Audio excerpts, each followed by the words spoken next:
Good morning ទាំងអស់គ្នាថ្ងៃនេះបើកថ្ងៃល្អខ្ញុំចេញមកថតដំណាំឲ្យមើលតិចបងប្អូនដឹងអានេះស្អីគេនេះផ្ការបស់ដើមកន្ធុំថេតមុនដំបូងគេចេញផ្កាអញ្ចេះមុនដំបូង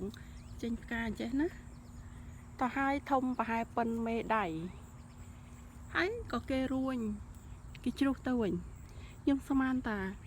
ផ្កាហ្នឹងវាអត់ដុះផ្កាហ្នឹងខូចតាមពិតបងប្អូនដឹងទេគេចេញក្របកតុំថេតមកនេះ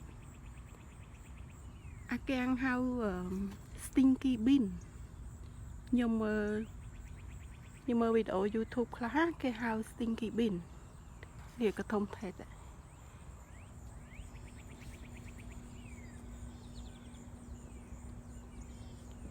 អូ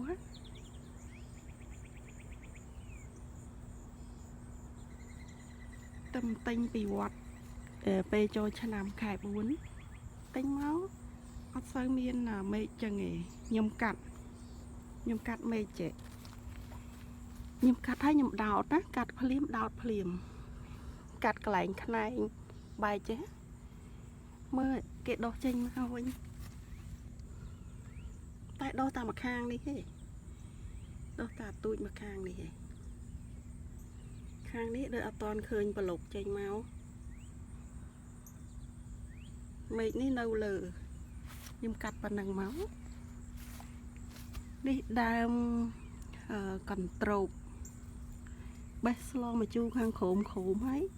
ខ្ញុំអត់ហ៊ានបេះទៀតខ្លាចងាប់បងប្អូនដឹងមិនបានខ្ញុំអត់ហ៊ានបេះទៀតទេព្រោះអីដូចស្អំអញ្ចឹងណា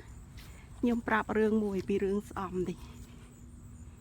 បងប្អូនឃើញទេនេះ4-5ដើមនេះសាសនាដៃខ្ញុំបេះត្រួយទិញពីឆ្នាំមុននៅវត្តដែរ$25គាត់ចេះនៅមួយផើងហ្នឹងចែកឲ្យ$25មាន5មេឃអានេះកដាលគេហើយខ្ញុំចេះតែម្លេចចុះឡើងទៅគេចេញត្រួយទាំងអស់នេះ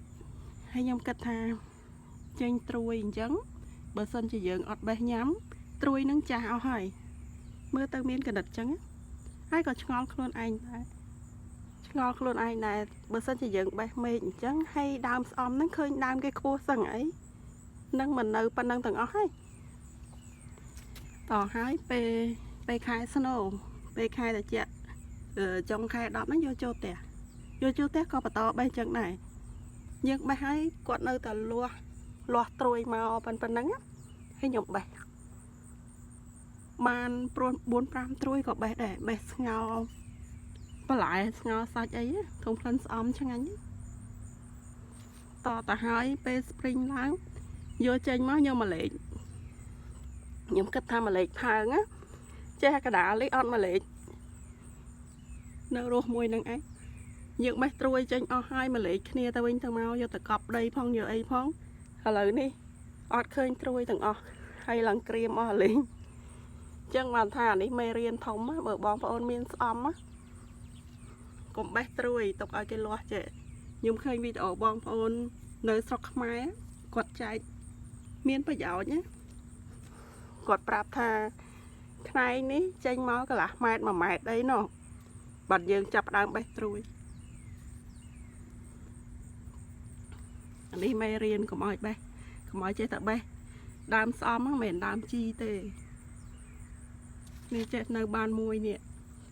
ខ្នែងនេះចេញប្រហែលវាបានម្រាមដៃហើយ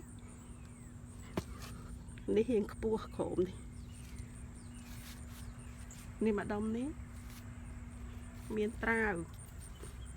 នេះខ្ញុំកប់ពេលយើងទិញពីផ្សារមកអាធំហ្មងយើងកាត់ក្បាលវាប្រហែលa quarter ត្រាវមួយអញ្ចឹងយើងកាត់ប្រហែល1/4ខាងលើហើយយកមកកប់ក្នុងដីហ្នឹងខ្ញុំកប់តាំងពី winter ខែ2ហើយទិញហើយយើងស្រោចទឹកក្នុងផ្ទះតែគេងសាមផើងគេងសាមតពេល spring ឡើងចេញមកទូចទេពេលខែ4ណាយកចេញមកពាក់កណ្ដាលខែ4យកចេញមកទូចទេមើលឥឡូវប៉ុណ្ណានេះ ត្រាវ